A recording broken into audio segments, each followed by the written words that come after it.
Hello everyone, welcome back to my channel. ನೀವೇನ ನನ್ನ ಚಾನಲ್ನ ಫಸ್ಟ್ ಟೈಮ್ ನೋಡ್ತಾರೆ ದಯವಿಟ್ಟು ಸಬ್ಸ್ಕ್ರೈಬ್ ಮಾಡ್ಕೊಳ್ಳಿ. ಈ ವಿಡಿಯೋನಲ್ಲಿ ನಾನು ಓಪನ್ ಪೋರ್ಸ್ ಜಾಸ್ತಿ ಇದ್ದು ಮೇಕಪ್ ಮಾಡಿಕೊಂಡ್ರೂ ಸಹ ಸ್ಮೂತಾಗಿ ಕಾಣಿಸೋದಿಲ್ಲ, ಆ್ಯಂಡ್ ಓಪನ್ ಪೋರ್ಸ್ ಇರೋದ್ರಿಂದ ಪಿಂಪಲ್ಸ್ ಮೇಲಿಂದ ಮೇಲೆ ಬರ್ತಾ ಇದೆ, ಸೊ ಸ್ಕಿನ್ನೆಲ್ಲ ಒಂಥರ ಗ್ರೀಸಿ ಆಗಿಬಿಡ್ತಾ ಇದೆ ಅನ್ನೋ ಪ್ರಾಬ್ಲಮ್ಗೆ ಒಂದು ಸೊಲ್ಯೂಷನ್ನ ತಂದಿದ್ದೀನಿ. ಸೊ ನೋಡಿ, ಈ ವಿಡಿಯೋನ ಎಂಡ್ವರೆಗೂ ಕಂಪ್ಲೀಟಾಗಿ ನೋಡಿ, ನಿಮಗೆ ಖಂಡಿತ ಇಷ್ಟ ಆಗುತ್ತೆ. ಸೊ ಇಷ್ಟ ಆದರೆ ಲೈಕ್ ಮಾಡಿ, ಶೇರ್ ಮಾಡಿ, ಸಬ್ಸ್ಕ್ರೈಬ್ ಮಾಡೋದು ಮಾತ್ರ ಮಾಡಿಬೇಡಿ. ಸೊ ಬನ್ನಿ ವಿಡಿಯೋ ಒಳಗೆ ಹೋಗೋಣ. ಬೇಸಿಕ್ ಆಗಿ ಓಪನ್ ಪೋರ್ಸ್ ಅನ್ನೋದು ಯಾವುದರಿಂದ ಬರುತ್ತೆ? The first question.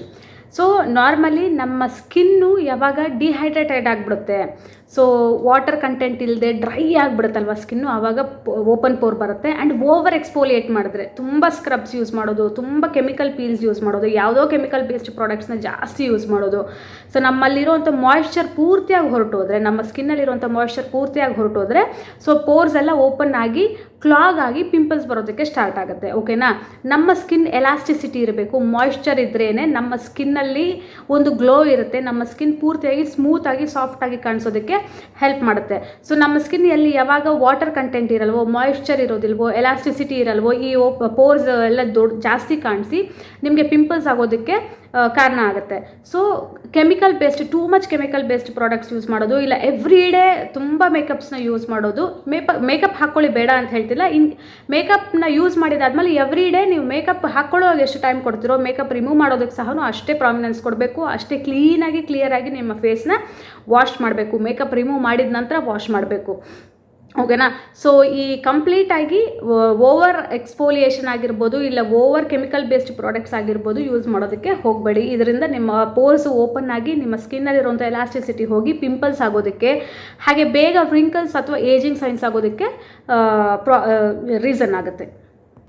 ಸೊ ಹಾಗಿದ್ರೆ ಈ ಓಪನ್ ಪೋರ್ಸ್ನ ತಡೆಯೋದು ಹೇಗೆ? ಫಾರ್ ಎಕ್ಸಾಂಪಲ್, ಈಗ ನೀವು ಮೇಕಪ್ಪು ಯೂಸ್ ಮಾಡ್ತಿಲ್ಲ ಜಾಸ್ತಿ, ನಿಮ್ಮ ಸ್ಕಿನ್ನಲ್ಲಿ ಓಪನ್ ಪೋರ್ಸ್ ಇದೆ, ಜಾಸ್ತಿ ಪೋರ್ಸ್ ಇದೆ, ಸೊ ಅದರಿಂದ ಚೆನ್ನಾಗಿ ಕಾಣಿಸ್ತಿಲ್ಲ ಫೇಸು. ಆ್ಯಂಡ್ ಏನು, ನಾನು ಪಿಗ್ಮೆಂಟೇಷನ್ ಬಗ್ಗೆ ಹೇಳ್ತಿಲ್ಲ, ಬರೀ ಓಪನ್ ಪೋರ್ಸ್ ಮಾತ್ರ ಹೇಳ್ತಿದ್ದೀನಿ. ಓಪನ್ ಪೋರ್ಸ್ ಇದೆ, ಆ್ಯಕ್ನೀಸ್ ಇರೋರಿಗೆ ಮಾತ್ರ ಈ ವಿಡಿಯೋ.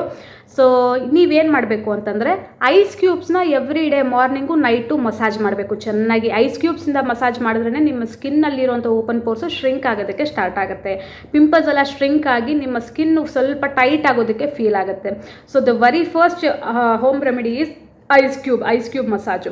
ಸೊ ಇದಾದ ನಂತರ ನೀವು ಸೌತೆಕಾಯಿ ಬರುತ್ತಲ್ಲ, ಸೌತೆಕಾಯಿನ ಜ್ಯೂಸನ್ನ ಎಕ್ಸ್ಟ್ರಾಕ್ಟ್ ಮಾಡಿ, ಆ ಜ್ಯೂಸನ್ನ ಕಾಟನ್ನಲ್ಲಿ ಡಿಪ್ ಮಾಡಿ ಚೆನ್ನಾಗಿ ಫೇಸ್ಗೆ ಮಸಾಜ್ ಮಾಡೋದ್ರಿಂದ, ಫೇಸ್ ಪೂರ್ತಿ ಅದನ್ನ ಅಪ್ಲೈ ಮಾಡಿ ಮಸಾಜ್ ಮಾಡೋದ್ರಿಂದ ಪೋರ್ಸ್ ಅನ್ನೋದು ಶ್ರಿಂಕ್ ಆಗುತ್ತೆ. ಆ್ಯಂಡ್ ಬೀಟ್ರೂಟ್ ಜ್ಯೂಸನ್ನ ಅಪ್ಲೈ ಮಾಡಿದ್ರೂ ಪೋರ್ಸ್ ಅನ್ನೋದು ಶ್ರಿಂಕ್ ಆಗುತ್ತೆ, ಸ್ವಲ್ಪ ಗ್ಲೋ ಬರುತ್ತೆ. And multani mitti face pack regular ಆಗಿ ಯೂಸ್ ಮಾಡಿ. ಮುಲ್ತಾನಿ ಮಿಟ್ಟಿ ನಿಮ್ಮ ಸ್ಕಿನ್ ಟೈಟ್ನಿಂಗ್ ಆಗೋದಕ್ಕೆ ಹೆಲ್ಪ್ ಮಾಡುತ್ತೆ. ಸೊ ಲೈಟಾಗಿ ಮೊಸರಲ್ಲಿ ಮುಲ್ತಾನಿ ಮಿಟ್ಟಿನ ಮಿಕ್ಸ್ ಮಾಡಿಬಿಟ್ಟು ಚೆನ್ನಾಗಿ ಫೇಸೆಲ್ಲ ಅಪ್ಲೈ ಮಾಡಿ, ಮತ್ತು ಒಂದು 15-20 ಮಿನಿಟ್ಸ್ ಆದಮೇಲೆ ವಾಶ್ ಮಾಡೋದ್ರಿಂದ ನಿಮ್ಮ ಸ್ಕಿನ್ ಪೂರ್ತಿಯಾಗಿ ಶ್ರಿಂಕ್ ಆಗಿರುತ್ತೆ. ಸೊ ಈ ಪೋರ್ಸ್ ಅನ್ನೋದು ಶ್ರಿಂಕ್ ಆಗಿ ನಿಮ್ಮ ಸ್ಕಿನ್ನಲ್ಲಿ ಗ್ಲೋ ಬರುತ್ತೆ, ಎಲಾಸ್ಟಿಸಿಟಿ ಇಂಪ್ರೂವ್ ಆಗುತ್ತೆ. ಆ್ಯಂಡ್ ವಾಟರ್ ಕಂಟೆಂಟ್ನ ಜಾಸ್ತಿ ಮಾಡಿ, ವಾಟರ್ ಕಂಟೆಂಟ್ ಜಾಸ್ತಿ ತೊಗೊಳ್ಳಿ. ಮಾಯ್ಶ್ಚರೈಸರ್ ಮಾತ್ರ ಸ್ಕಿಪ್ ಮಾಡೋದಕ್ಕೆ ಹೋಗಬೇಡಿ. ನೈಟ್ ಆಗಲಿ ಇಲ್ಲ ಮಾರ್ನಿಂಗ್ ಆಗಲಿ ನೀವು ಚೆನ್ನಾಗಿ ಮಾಯ್ಶ್ಚರೈಸರ್ ಅಪ್ಲೈ ಮಾಡೋದಕ್ಕೆ ಟ್ರೈ ಮಾಡಿ. ಮಾಯ್ಶ್ಚರೈಸರ್ ಇದ್ರೇ ನಿಮ್ಮ ಸ್ಕಿನ್ ಎಲಾಸ್ಟಿಸಿಟಿ ಇರುತ್ತೆ, ನಿಮ್ಮ ಸ್ಕಿನ್ ಚೆನ್ನಾಗಿ ಕಾಣಿಸುತ್ತೆ. ಓಕೆನಾ? ಸೊ ಮಾಯ್ಶ್ಚರೈಸರ್ ಇಲ್ಲ ಅಂತಂದ್ರೆ ನಿಮ್ಮ ಸ್ಕಿನ್ ಡ್ರೈ ಆಗುತ್ತೆ, ಪೋರ್ಸ್ ಎಲ್ಲನೂ ಜಾಸ್ತಿ ಆಗುತ್ತೆ, ಪಿಂಪಲ್ಸ್ ಬರೋದಕ್ಕೆ ಕಾರಣ ಆಗುತ್ತೆ. ಆ್ಯಂಡ್ ನಾವು ಮಾಯ್ಶ್ಚರೈಸರ್ಸ್ ಆಗಿರ್ಬೋದು, ಇಲ್ಲ ಸಿರಮ್ಸ್ ಯೂಸ್ ಮಾಡೋರಾಗಿದ್ದರೆ ನಯಾಸಿನಮೈಡ್ ಅಥವಾ ಸ್ಯಾಲಿಸಿಲಿಕ್ ಆ್ಯಸಿಡ್, ಈ ಎರಡು ಕಂಟೆಂಟ್ ಇರುವಂಥ ಸಿರಮ್ಸ್ನ ಯೂಸ್ ಮಾಡಿ. ಮಾರ್ಕೆಟಲ್ಲಿ ತುಂಬ ಇದೆ. ಸೊ ಈ ಎರಡು ಕಂಟೆಂಟ್ ಇರುವಂಥ ಸಿರಮ್ಸ್ನ ಜಾಸ್ತಿ ಅಪ್ಲೈ ಮಾಡ್ಕೊಳ್ಳಿ, ನಯಾಸಿನಮೈಡ್ ಆ್ಯಂಡ್ ಸ್ಯಾಲಿಸಿಲಿಕ್ ಆ್ಯಸಿಡ್. ಆ್ಯಂಡ್ ಕೆಲವು ಆಯಿಂಟ್ಮೆಂಟ್ಸ್ ಕೂಡ ಬರುತ್ತೆ. ನಾನು ಈ ವಿಡಿಯೋನಲ್ಲಿ ಅದನ್ನೇನು ಎಕ್ಸ್ಪ್ಲೇನ್ ಮಾಡೋದಕ್ಕೆ ಹೋಗ್ತಾ ಇಲ್ಲ. ಸೊ ರೈಟ್ ನಾವು ನೀವು ಹೋಮ್ ರೆಮಿಡೀಸ್ ಮಾಡಿ, ಐಸ್ ಕ್ಯೂಬ್ ಮಸಾಜ್ ಮಾಡ್ಕೊಳ್ಳಿ. ಆ್ಯಂಡ್ ಬೀಟ್ರೂಟ್ ಜ್ಯೂಸ್ ಇಲ್ಲ ಇದು ಸೌತೆಕಾಯಿದು ಜ್ಯೂಸ್ ಆಗಿರ್ಬೋದು, ಅದನ್ನ ಚೆನ್ನಾಗಿ ಅಪ್ಲೈ ಮಾಡಿ 10-15 ಮಿನಿಟ್ಸ್ ಬಿಡಿ. ಟೊಮ್ಯಾಟೋನ ಜಸ್ಟ್ ಮಸಾಜ್ ಮಾಡೋದ್ರಿಂದನೂ ಓಪನ್ ಪೋರ್ಸ್ ಅನ್ನೋದು ಶ್ರಿಂಕ್ ಆಗುತ್ತೆ.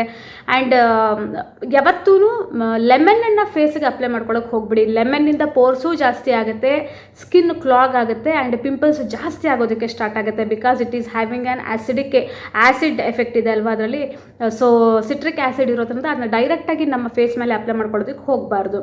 Okay? And rice water toner ಆದರೂ ಮಾಡ್ಕೊಳ್ಳಿ, ಇಲ್ಲ ರೈಸ್ ವಾಟರ್ ಐಸ್ ಕ್ಯೂಬ್ಸ್ ಆದರೂ ಮಾಡಿಕೊಂಡು ಚೆನ್ನಾಗಿ ಮಸಾಜ್ ಮಾಡಿ. Ice cube is a best remedy for open pores ಇರೋರಿಗೆ. ಸೊ ಟ್ರೈ ಮಾಡಿ. ಆ್ಯಂಡ್ ಮಿಂಟ್ ಲೀವ್ಸನ್ನು ಸಹ ನಾನು ಲಾಸ್ಟ್ ವಿಡಿಯೋನಲ್ಲೇ ಹೇಳಿದ್ದೀನಿ, ಮೆಂಟು ಅಂದರೆ ಪುದೀನ ಮತ್ತು ತುಳಸಿ ಲೀವ್ಸ್ ಚೆನ್ನಾಗಿ ಮಿಕ್ಸಿನಲ್ಲಿ ವಾಟರ್ ಹಾಕಿಬಿಟ್ಟು ಜ್ಯೂಸ್ ಮಾಡ್ಕೊಳ್ಳಿ. ಜ್ಯೂಸ್ ಮಾಡ್ಕೊಂಡಿದ್ದಾದಮೇಲೆ ಅದನ್ನು ಒಂದು ಐಸ್ ಟ್ರೇಗೆ ಹಾಕ್ಕೊಂಡು ಅದು ಚೆನ್ನಾಗಿ ಕ್ಯೂಬ್ಸ್ ಆದಮೇಲೆ ಮಸಾಜ್ ಮಾಡಿ. ಈ ಥರ ನೀವು ಒಂದು 15 days ಮಾರ್ನಿಂಗ್ ನೈಟ್ ಮಾಡೋದ್ರಿಂದ ಪೋರ್ಸ್ ಅನ್ನೋದು ಶ್ರಿಂಕ್ ಆಗುತ್ತೆ, ನಿಮ್ಮ ಕ್ಲಾಕ್ಸಲ್ಲಿರುವಂಥ ಡಸ್ಟ್ ಎಲ್ಲ ಆಚೆಗೆ ಬರುತ್ತೆ, ಫೇಸಸ್ ಸಹ ಸ್ವಲ್ಪ ಸ್ಮೂತ್ ಆಗೋದಕ್ಕೆ ಹೆಲ್ಪ್ ಮಾಡುತ್ತೆ. ಆ್ಯಂಡ್ ರೈಸ್ ವಾಟರ್ ಟೋನರ್ನ ಮಾತ್ರ ಮಿಸ್ ಮಾಡಬೇಡಿ. ನಿಮ್ಮ ಓಪನ್ ಪೋರ್ಸ್ ಇದ್ದರೆ ಮಾತ್ರ ರೈಸ್ ವಾಟರ್ ತುಂಬ ಹೆಲ್ಪ್ ಮಾಡುತ್ತೆ ನಿಮಗೆ. ಆ್ಯಂಡ್ ಮೇಕಪ್ ತುಂಬ ಯೂಸ್ ಮಾಡೋರು ದಯವಿಟ್ಟು ಮೇಕಪ್ ರಿಮೂವ್ ಮಾಡೋದಕ್ಕೆ ಮೇಕಪ್ ರಿಮೂವರ್ಸೇ ಸಪ್ರೇಟ್ ಆಗಿರುತ್ತೆ, ಇಲ್ಲ ಡಬಲ್ ಕ್ಲೆನ್ಸಿಂಗ್ ಮೆಥಡ್ ಯೂಸ್ ಮಾಡ್ಕೊಂಡು ಮೇಕಪ್ ರಿಮೂವ್ನ ಮಾಡ್ಕೊಳ್ಳಿ. ಇದರಿಂದ ನಿಮ್ಮ ಓಪನ್ ಪೋರ್ಸ್ ಕೂಡ ಕಡಿಮೆ ಆಗುತ್ತೆ. ಪೋರ್ಸಲ್ಲಿರುವಂಥ ಗಲೀಜ್ ಸಹ ಆಚೆ ಬಂದುಬಿಡುತ್ತೆ, ಏನು dust or any foundation residues ಏನಿರುತ್ತೋ ಅವೆಲ್ಲ ಆಚೆ ಬರುತ್ತೆ. ಸೊ ನಿಮ್ಮ ಪೋರ್ಸ್ ಕೂಡ ಕ್ಲೀನಾಗಿ ನಿಮ್ಮ ಸ್ಕಿನ್ ಟೈಟ್ ಆಗೋದಕ್ಕೆ ಸ್ಟಾರ್ಟ್ ಮಾಡುತ್ತೆ. ಆ್ಯಂಡ್ ವಾಟರ್ ಇಂಟೇಕ್ ಜಾಸ್ತಿ ಮಾಡಿ, ಓಕೆನಾ. And multani mitti face pack ಮೊಸರು ಜೊತೆ ಅಪ್ಲೈ ಮಾಡಿ ಚೆನ್ನಾಗಿ ಒಂದು ಎವ್ರಿ ಡೇ ಮಾಡ್ಕೊಳ್ಳಿ. ನಿಮ್ಗೆ ಟೈಮ್ ಇದ್ದರೆ ಎವ್ರಿ ಡೇ ನೈಟ್ ಟೈಮ್ಸ್ ಮಾಡಿ, ತುಂಬ ಒಳ್ಳೆ ರಿಸಲ್ಟ್ ಬರುತ್ತೆ. ಆ್ಯಂಡ್ ಸ್ಯಾಲಿಸಿಲಿಕ್ ಆ್ಯಸಿಡ್ ಆ್ಯಂಡ್ ನಯಾಸಿನಮೈಡ್ ಇರುವಂಥ ಫೇಸ್ ಸೆರಮ್ಸ್ ಯಾವುದನ್ನು ಯೂಸ್ ಮಾಡಿ. ಸೊ ಈ ವಿಡಿಯೋ ನಿಮಗೆ ಇಷ್ಟ ಆಗಿದೆ ಅಂತ ಅಂದ್ಕೊಂಡಿದ್ದೀನಿ, ಸ್ವಲ್ಪ ಇನ್ಫಾರ್ಮೇಟಿವ್ ಆಗೂ ಇದೆ ಅಂತ ಅಂದ್ಕೊಂಡಿದ್ದೀನಿ. ಸೊ ಇಷ್ಟ ಆಗಿದ್ದರೆ, ಇನ್ಫಾರ್ಮೇಟಿವ್ ಆಗಿದ್ದರೆ ದಯವಿಟ್ಟು ಸಬ್ಸ್ಕ್ರೈಬ್ ಮಾಡಿಕೊಂಡು ನನ್ನ ಚಾನಲ್ ಲೈಕ್ ಮಾಡೋದನ್ನ ಮಾತ್ರ ಮರಿಬೇಡಿ. ಮತ್ತೆ ಇನ್ನೊಂದು ವಿಡಿಯೋನಲ್ಲಿ ಸಿಗ್ತೀನಿ. ಅಂಟಿಲ್ ದೆನ್ ಬಾಯ್.